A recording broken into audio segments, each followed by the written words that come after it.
Mga balitang pambansa. Trending po online ang debate kung dapat nga bang ituring na krimen ang pag-abandona ng anak sa kanyang mga magulang. Nag-ugat po yan sa isinusulong na Parents Welfare Act of 2025 ni Senator Ping Lacson. Layunin po ng panukalang tiyaking susuportahan ng mga anak ang kanilang mga magulang sa oras ng pangangailangan.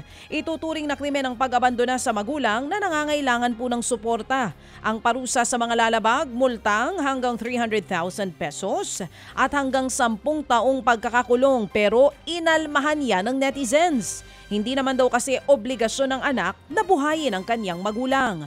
Pero paglilinaw ni Lacson, wala raw magiging obligasyon ng anak sa magulang na mapapatunayang ng abuso o di kaya na may nagpabaya.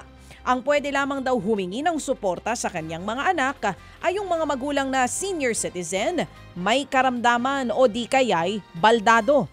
Hindi rin daw inoobliga ang mga anak na financially incapable o di kaya'y kapos sa pera.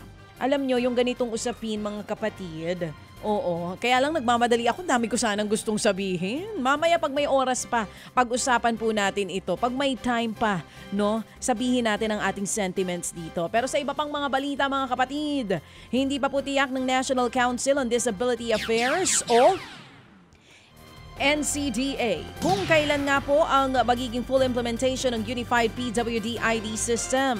Ayon po sa NCDA, dapat ngayong Hulyo na sana ang pilot implementation ng programa sa 35 LGU.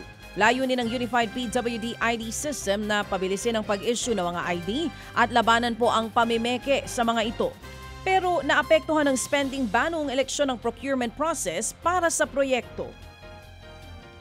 I-streamline po natin yung mga processes, pero syempre kahit po gusto nating i-streamline, kinakailangan nandun pa rin po yung check and balance para po talagang hindi na po tayo ma-infiltrate ng mga fake diagnoses, mga fake applications or fake disabilities po.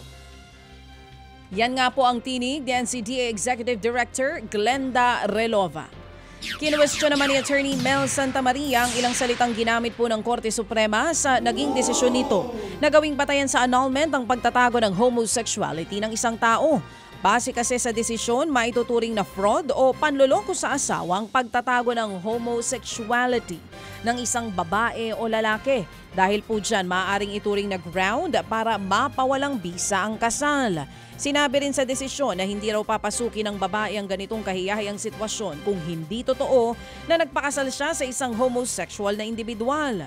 Ayon pa sa korte, hindi mananahimik ang isang lalaki kung kukwestiyonin ang kanyang sexualidad. Ang giit pa po ni Attorney Dean Mel, dapat naging gender sensitive ang korte sa paggawa ng kanilang desisyon. Ang kuna lang ng mga tao sa desisyon na ito, bakit nagdagdag pa ang Korte Suprema, with all due respect, ng mga salita na parang nagde-denigrate, na parang nagpapababa ng iyong gender preference? Saan gagaling itong mga notions na ito? Kasi ang babae, nakikita naman natin, wala naman talagang masama sa magpakasal ka sa isang, let's say, bading. Kaya lang yung mga katagang iyon, hindi na kailangan sa desisyon para putulin ang kasal. Yan nga po ang tinig ni Attorney Dean Mel Santamaria.